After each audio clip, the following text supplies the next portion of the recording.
Xin chào các bạn. Ngày hôm nay Tiên Xanh và các anh em đã là ngày cuối cùng lên đây ở trên đảo, và các bạn cùng với Xanh sẽ di chuyển về Sài Gòn trong buổi chiều ngày hôm nay. Nên đây cũng là video cuối cùng trong chuỗi hành trình thử thách các anh em ở ngoài đảo săn bắt, hái lượm và kiếm tiền trên thị trường. Thì ngày hôm nay Xanh sẽ chia sẻ với bạn về kết quả tổng thể của xuyên suốt quá trình các anh em cùng nhau ra đảo sinh tàu, và các anh em đã đạt được những kết quả gì. Trước khi nói về kết quả tổng thể thì Xanh sẽ chia sẻ về kết quả ở trong ngày hôm qua Xanh đã giao dịch như thế nào và mức lợi nhuận mà Xanh đạt được là bao nhiêu. Trong ngày hôm qua Xanh có chia sẻ với bạn về những kế hoạch mà Xanh sẽ mua vàng, được chưa? Thì Xanh đã tham gia thị trường mua và cũng đã có những khoản lợi nhuận cho riêng bản thân mình. Ngày hôm qua thì Xanh đã đóng đi lệnh vàng mà Xanh đã giữ khoảng 20 ngày trước đó. Thì mức lợi nhuận mà lệnh vàng Xanh đóng cho cái lệnh mà hao dài hạn như vậy thì được 21.000 đô.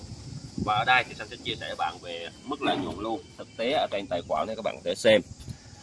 Đây là tài khoản của Xanh hiện tại thì đang có số dư là 131.000, tài sản là 130.000, đang lỗ 1.563 đô do giữ lệnh USD CNI. Các lệnh này thì lỗ là khoảng 450, lanh quanh 450, 460, nhưng mà bị trừ phí qua đêm nó cũng hơi khác. Và tổng lỗ hiện tại cho các lệnh giữ dài hạn này là 1.563 đô. Mức dừng lỗ tối đa cho lệnh này thì do nó lệnh dài hạn nó sẽ dừng lỗ tối đa là khoảng 3.000 đô các bạn ha. Tiếp theo chúng ta sẽ cùng nhau xem cái lịch sử tài khoản. Ngày hôm nay là ngày thị trường mới vừa mở cửa thôi. Lúc này Xanh quay video cho bạn là lúc 8 giờ sáng nên chưa có lệnh nào đóng cả, cũng chưa có lệnh nào mở. Xanh sẽ cho bạn xem lịch sử giao dịch trong ngày hôm qua ha. Ngày hôm qua thì Xanh có đóng lệnh vàng của mình. Lệnh vàng ở đây bạn có thể nhìn thấy là 21.400 đô la, đúng không ạ? Đây là tiền lời 21.400 đô la. Trong ngày hôm qua Xanh đã vào rất là nhiều lệnh. Đầu tiên buổi sáng thì Xanh có sale khoảng là 4 lốt vàng và Xanh đã cắt lỗ mỗi lệnh là khoảng 360 đô. Các lệnh vàng này thì khi mà Xanh vào thì Xanh vào ở mức 79. Các bạn có thể nhìn ở đây là mức vào lệnh là 1979.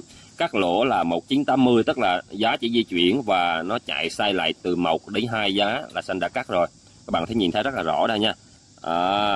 1979 này, dừng lỗ là 1980, nên những khoản lợi nhuận này hay là những khoản thua lỗ này đa số là do Xanh cắt lỗ ngắn, được chưa? Sau đó thì Xanh có tham gia vào các thị trường như sau. Thứ nhất là thị trường chỉ số chứng khoán Mỹ US 30 ở chiều sell. Tiếp theo là thị trường Euro USD ở chiều buy. Và rất là nhiều lệnh Euro USD ở chiều buy. Nhưng mà bạn sẽ nhìn thấy có một đặc thù là Xanh liên tiếp mở các lệnh. Ví dụ bạn hãy nhìn lệnh vàng ở đây, Xanh lỗ là khoảng 500 đô, Xanh mở là 2 lót, 2 lót, 2 lót. Và 3 lệnh ở đây có tổng khối lượng là 6 lót. Và các lệnh có mức thua lỗ đều nhau là khoảng 500 đúng không ạ? Nghĩa là cứ mỗi lần Xanh mở là 3 lệnh, cứ mỗi lệnh là 2 lót đều như bắt chanh.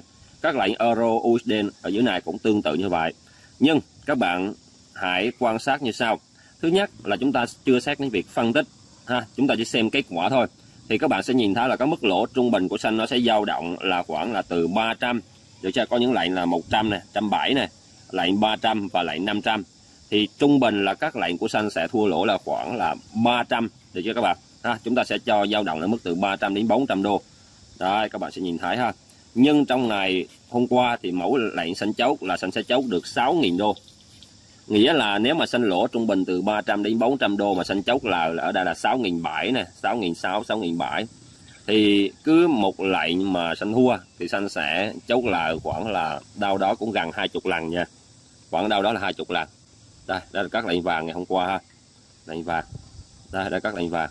Thì hôm qua Xanh nuôi mấy lệnh thôi. Và Xanh có chia sẻ là chốt lại ở mức giá là 2020, 2022. Nhưng mà Xanh chốt lại là lúc nó rút rao nhẹ nhẹ và lúc đóng nấy á, thì mức là 2018. Thì sao nó cũng hài lòng các bạn. Tạm hài lòng ha. Rồi. Còn cái lệnh ở dưới này là 21.000 đô la từ lệnh vàng, giữ lệnh lao dài. Xanh sẽ không tính vào mức lợi nhuận.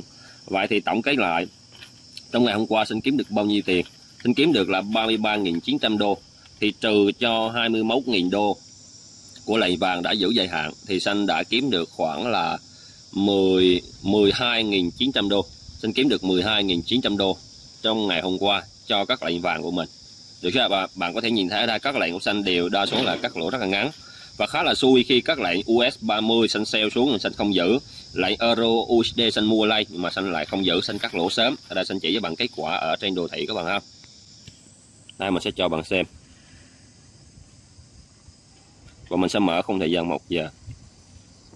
Ngày hôm qua thị trường chỉ số chứng khoán Mỹ giảm xấp xỉ là 300 cho đến 400 điểm, từ mức là 33.600, được chưa? Thì rớt một phát xuống là 33.300, khoảng như vậy. Thì thị trường rớt ở đó lanh quanh là khoảng 300 điểm. Đó là thị trường chỉ số chứng khoán Mỹ, nhưng trong ngày hôm qua thì Xanh không giữ lại. Nếu Xanh giữ lại thì Xanh đã có lời rồi. Tiếp tục là lệnh Euro USD. Lệnh Euro USD trong ngày hôm qua thì giá dựng cột và tăng thẳng như thế này, nhưng Xanh cũng không giữ, và Xanh thấy là mình cảm thấy không thoải mái. Thì thị trường khi có những khoản thua lỗ thì Xanh quyết định là cắt. Đấy, bạn thấy đó, một ngày Xanh có thể cắt rất là nhiều lệnh, và trong ngày hôm qua Xanh cắt lỗ không dưới chục lệnh các bạn nha, không dưới chục lệnh, nhưng mà khi Xanh thắng thì chỉ cần 3 lệnh là Xanh lấy đủ, được chưa? Vậy thì đây là những kết quả thực tế. Xin chào các bạn. Hello mọi người. Ngày hôm nay đã là ngày cuối cùng ở trên đảo, và Xanh sẽ tạm biệt anh Đức, là người đồng hành, cũng là một học viên cũ của Xanh từ rất là lâu. Anh Đức đến từ Đà Nẵng và đã lặn lội đường xa tham gia vào chuyến hành trình này của Xanh. Và anh Đức đã tham gia xuyên suốt từ ngày đầu tiên cho đến ngày hôm nay là ngày cuối cùng anh em chuẩn bị lên đất liền. Vậy thì Xanh muốn hỏi một vài câu hỏi với anh Đức ha. Anh Đức có sẵn làm chia sẻ không ạ? Rồi, ok, sẵn sàng rồi. Câu hỏi đầu tiên là muốn hỏi là trong chuyến hành trình này thì anh Đức có thể là chia sẻ về những cái trải nghiệm của anh khi mà được anh em cùng nhau vui chơi, thứ hai là cùng nhau kiếm tiền ở trên thị trường. Anh có thể chia sẻ đâu là cảm nhận được không ạ? Ok, xin chào mọi người, mình là Đức ha, mình đến từ Đà Nẵng, mình học Xanh cũng từ 1 năm rồi, thì mình mới bắt đầu trai chính thức vào đầu tháng 2 này. Nói chung đây là một hành trình đi rất là vui, anh em vừa đi ngao du trên biển, lên đên trên biển này, đi câu cá câu mực rất là thú vị này, và đặc biệt mình vừa đi vừa kiếm tiền. Cái đó là cái mình người ta gọi là đi chơi mà ra tiền đấy, điều đó rất là thú vị. Có những cái chuyến hành trình mình đi từ Hòn Sơn, bây giờ mình đang ở Nam Du nè, rồi có những lúc là mình ra ngoài khu vực Chúa Đảo của Bắc Sáu ở chỗ Hòn Nôm, có những trải nghiệm vừa ăn nói chuyện với những cuộc sống của con người xung quanh ở đây. Mình cảm thấy là cuộc sống của mình rất là vui vẻ và happy, và đặc biệt là ngồi tray cùng Xanh và nói chuyện cùng Xanh qua những cái phân tích của Xanh ấy, thì các bạn mới cảm nhận được là Xanh hiểu được thị trường đến mức mà mình cũng không biết nói sao, mình có thể dùng từ đẳng cấp thôi, bởi vì nó quá hay. Có những cái lệnh mà mình thì sợ quá, mình phải đi chốt sớm, còn Xanh thì vẫn cứ lì dữ, mà đến lúc hắn đặt đỉnh đi thì Xanh mới chốt, thì mình sẽ gọi là hơi đẳng cấp, quá đẳng cấp. Rồi. Ok. Dạ, câu hỏi thứ hai đó là anh Đức có thể là chia sẻ giúp em là trong quá trình anh tham gia thì anh đã đạt được kết quả gì, có thể là anh kiếm được một ít tiền như thế nào, anh có thể là chia sẻ cùng với anh em được không ạ? Rồi, ok mọi người, rồi nhờ bạn cameraman nha. Rồi, ok. Đây là tài khoản hiện tại của mình nha, mình bỏ qua những lệnh mình đang vào, cái này là mình đánh view dài. Tài khoản của mình là khoảng 1.500 đô hơn. Đây là tài khoản real của mình đánh trên sàn IC nhá. Đây tài khoản real của mình đây là IC Market nhá. Thì mình đi với Xanh là từ ngày 27-28 nha. 27-28 nhé, mình 27, sẽ 28 tháng 3. 28, chính xác, okay. 28. Thấy rõ đúng không? Ôi trời, kỳ vậy. 28 tháng 3. 27 là 27 đi. Rồi, ok. Thì mình cũng có những cái lệnh ăn thua nha, chứ không phải lệnh nào mình thắng nha. Đấy, đỏ mọi người thấy không? Có những lệnh đỏ lom thế này đây chứ không phải đâu nhá. Đó, đây. Đây. Và tổng kết của mình hiện giờ là đang là 432 đô, và mình rất muốn chia sẻ về hai cái lệnh buy vàng hồi tối chiều nay. Đây là hai lệnh buy vàng mà anh em hồi tối cười ná thở thôi. Mình thì mong lên được khoảng 2008, 2008, 2009 là mình chốt rồi. Còn ông Xanh thì ông ngồi ông chờ đến tới 2023 và 2024 đón luôn năm mới cho năm sau đấy. Này mình là mình chốt non này, cái này là mình non gan nè. Đây, còn Xanh thì nó là Xanh phán một câu là lên khoảng 2023, 2024. Mình thì mình sợ mình đi chốt non đó các bạn thấy này. Không thôi mình để hai lệnh nên thì mình lượm thêm đường đoạn này rồi 0,3 lót, mình lượm thêm đường trăm rồi là 300 đô rồi đấy. Đó thì đây là mức lợi nhuận của mình là 432 đô nhá. Mình còn một tài khoản nhỏ kia nữa, tài khoản kia mình đang rút hết tiền về mình lo việc khác rồi, tài khoản kia cũng lượm được 100-200 đô gì đấy. Đây thì kết quả của mình đến bây giờ thì nó tầm khoảng hơn 1.500, mà 400 đô là khoảng hơn 20% nhỉ. Đó là khoảng 30% đấy. Khoảng 30% tài khoản trong vòng mình trai trong vòng 7 ngày và đi du ngoạn khoảng 8-9 ngày. Đó là kết quả mà mình đã đạt được trong thời gian ở VC xanh. Và điều đặc biệt ấy, kết quả này mình không nói. Cái điều đặc biệt là khi chúng ta đi cùng với xanh, các bạn sẽ thấy được cái sự đẳng cấp của xanh. Khi mà xanh trade, mình có những cái clip riêng mà xanh chia sẻ cho mấy anh em riêng với nhau thôi ấy. Xanh phân tích thị trường, xanh phân tích các điểm vào, điểm ra, cũng như là cái mà ở đâu cái đám đông, ở đâu có mặt ở trong đó. Mình phải thực sự được gọi là mở mang rất là nhiều. Và mình sẽ nói với xanh một điều rằng là cảm ơn xanh rất là nhiều. Và ở những chuyến đi tiếp theo mà mình mà sắp xếp được đi là mình sẽ quốc thôi, cứ có xanh đi là mình sẽ đi. Bởi vì đi như thế này các bạn, tương tác với xanh mình sẽ học được rất là nhiều thứ đó các bạn. Ngoài việc đi chơi du ngoạn kiếm tiền thì mình sẽ còn học được rất nhiều về cách trade của xanh và những cái tâm lý. Đây rất là cảm ơn xanh rất là nhiều. Rồi. Anh em bắt lại một cái. Rồi, xin cảm ơn và chốt lại về những kết quả mà anh Đức đã đạt được.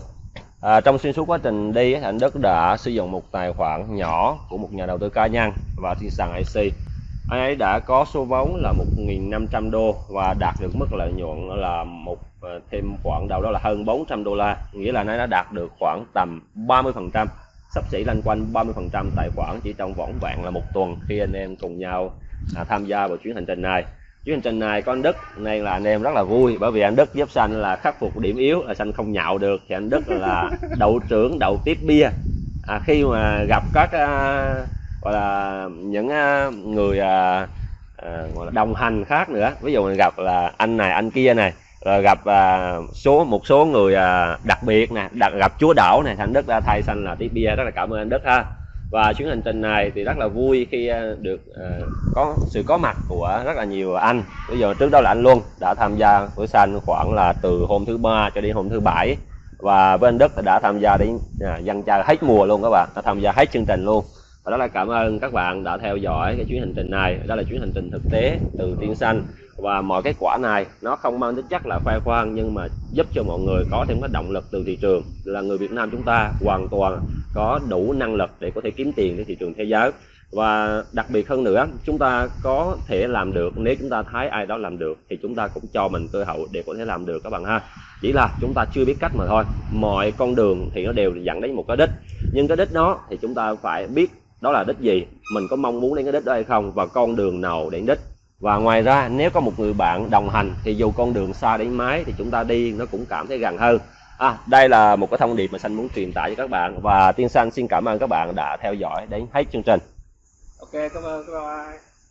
Xin chào các bạn, và đây là bạn Caramel đã tham gia cùng với xanh trong xuyên suốt quá trình các anh em ra đảo và vừa đi chơi vừa kiếm tiền. Thì bạn Lâm là người mới tham gia vào thị trường, bạn ấy cũng chỉ mới nghiên cứu một số phương pháp của xanh và cũng chỉ tìm hiểu về thị trường FX trong thời gian gần đây. Thì bạn ấy tham gia với xanh là trước là anh em biết nhau, sau là xanh đủ đi chơi để bạn Lâm có cơ hội được nhìn thấy cách mà xanh kiếm tiền ở thị trường, và là một người quan sát trên góc nhìn của một người mới, một người chập chững tham gia vào thị trường. Thì đôi lúc rằng chúng ta sẽ có cái sự hoài nghi, đúng là liệu rằng người ta có kiếm được tiền hay không, liệu rằng thị trường FX có phải là thị trường lừa đảo hay không. Và để giúp cho bạn ấy xóa bỏ được những cái gọi là những nghi ngờ ban đầu của người mới, thì xanh đã mời bạn ấy tham gia vào trong chương trình này với tư cách là một người tham dự, một người hỗ trợ cùng anh em và một người quan sát. Thì bây giờ xanh muốn hỏi bạn Lâm một số câu hỏi ha, là bạn Lâm có thể là trả lời giúp xanh là khi mà Lâm cùng xanh tham gia vào cái chuyến đi này, thì lúc ban đầu thì Lâm có kỳ vọng gì, và sau khi mà mình kết thúc cái chuyến đi này thì mình cảm nhận được điều gì?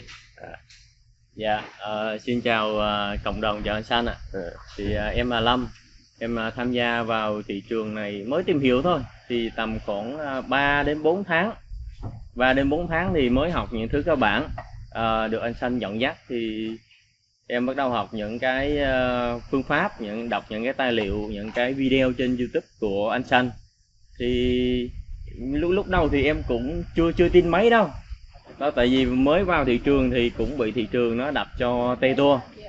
Mình niềm tin thì cũng chưa có, tại vì mình cũng chưa có kết quả gì được. Nhưng mà may mắn là được anh Xanh mời tham gia vào cái chuyến trải nghiệm, cái chuyến đi này. Thì khi mà tham gia vào thì em cũng không có cái mục tiêu hay là một cái kỳ vọng gì lớn lắm đâu. Mình chỉ tham gia, mình xem thử là anh Xanh đang giao dịch như thế nào, đang làm gì, đang kiếm tiền ra sao. Đó, kỳ vọng như vậy. Và khi mà tham gia cái trải nghiệm như này thì ăn ngủ và trade cùng anh Xanh thì có những cái lệnh á mà anh phân tích trước thị trường chạy cơ. Anh phân tích trước là nó sẽ chạy như thế nào, cá mập ra sao, rồi đám đông đang ở đâu, bên buy bên sell đang làm như thế nào. Đó, và kết quả thì giá chạy y chang như vậy luôn. Đó. Và khi mà em là người mới và mình bắt đầu học và mình thấy những cái điều như vậy thì nó cho em một cái niềm tin rõ ràng hơn về tất cả những cái gì mà anh Xanh đã chia sẻ. Và nó giống như là khi mà mình đi đến một cái đích đến ấy, mình không có định hướng, mình không biết cái con đường nào để đi thì anh Xanh đã đứng ở đó rồi, anh Xanh đã làm được rồi. Chỉ đơn giản là em tới đây thôi là con đường nó đã có rồi. Đó, thì khi mà tham gia thì em có một cái niềm tin rất là chắc chắn, rất là vững vàng về tất cả những gì anh Xanh chia sẻ và tất cả những gì anh Xanh đã làm.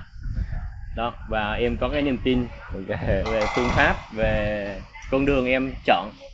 Rồi thì Xanh rất là mong rằng là sau chuyến đi này ha, là bạn Lâm về là bạn ấy sẽ có thêm sự tự tin cho mình, bởi vì trên con đường mà giao dịch ấy, thì mỗi người đều có cho mình có đích riêng, phải sao, một con đường riêng. Nhưng mà nếu một con đường có người đồng hành, có người hướng dẫn thì nó sẽ dễ dàng hơn, sẽ thuận lợi hơn. Và hy vọng rằng là bạn Lâm là người mở, đừng về thấy anh Xanh ăn có một tuần ăn 20-30 nghìn mà bắt đầu trở nên ngáo và nghĩ rằng thị trường này dễ nha. Dạ, vâng, em cũng hy vọng như vậy. Thấy anh Xanh kiếm tiền đơn giản quá. Trong quá trình mà Xanh tham gia này á, là bạn Lâm á, quan sát đôi lúc thấy anh Xanh đang ngồi chơi điện tử, nên anh mở lại bập sau này ngồi tiếp tục chơi điện tử, và lát sau này anh ấy chốt lại bập chốt lại các lỗ bập và anh lại tiếp tục chơi điện tử.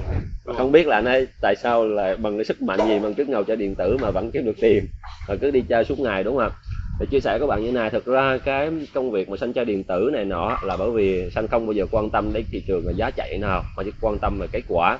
Còn mọi cái quá trình á, là mình đã chuẩn bị từ trước rồi, nó nằm ở trong cái kế hoạch và nằm trong cái hệ thống suy nghĩ, được chưa? Còn việc mà khi mình thực hành á, là phải làm dứt khoát, nhanh, gọn lẹ, được chứ nào? Là không có phân vân gì cả. Đây là để mà tránh cái việc là ngầu suốt ngày nhìn đường giá, và nhìn đường giá thì cứ suy nghĩ A suy nghĩ B á, là Xanh tìm cái giải pháp đó là mình ngồi mình chơi điện tử. Bởi vì khi mình ngồi mình chơi điện tử á, thì cái tâm trí của mình chỉ nghĩ về cái trận đánh đó thôi, nghĩ về cái cuộc chiến đó thôi, và không nghĩ về thị trường nữa. Thì cứ chờ đến thị trường đến mức đó là mình bắt đầu vào mình hành động theo kế hoạch ban đầu và không có kỳ vọng. Bản thân Xanh là không kỳ vọng, Xanh không có đặt ra mình bất kỳ kỳ vọng gì. Thị trường cho bao nhiêu thì lái bấy nhiêu. Ví dụ có ngày thị trường nó đi được 30 điểm 50 điểm thì mình lái 30 điểm 50 điểm, mà thị trường đi X thì mình lái X. Thị trường đi sideways thì thôi, mình không lái được gì thì mình cũng không có buồn. Mình thắng thì mình không tham, mà mình thua thì mình cũng không có kỳ vọng hay là không có hy vọng gửi gì cả, cứ bình thường. Bởi vì Xanh giống như một cái chai nước lọc ấy, nó không màu không mùi. Nếu bỏ nước lọc vào trong cái chai thì nó sẽ là cái chai nước lọc, bỏ cái chén thì nó sẽ là cái chén, được chưa? Và bỏ cái nào là nó là cái đấy. Nếu Xanh đặt Xanh vào thị trường vàng thì Xanh là một trader thị trường vàng. Nếu thị trường vàng một ngày di chuyển 50 giá thì Xanh sẽ ăn theo kiểu 50 giá, mà thị trường vàng không di chuyển được giá nào thì Xanh cũng sẽ là đánh theo kiểu là sideways, không ăn được giá nào. Thị trường sau thì Xanh bại và Xanh không có bất kỳ cái kỳ vọng là nó sẽ điên khùng.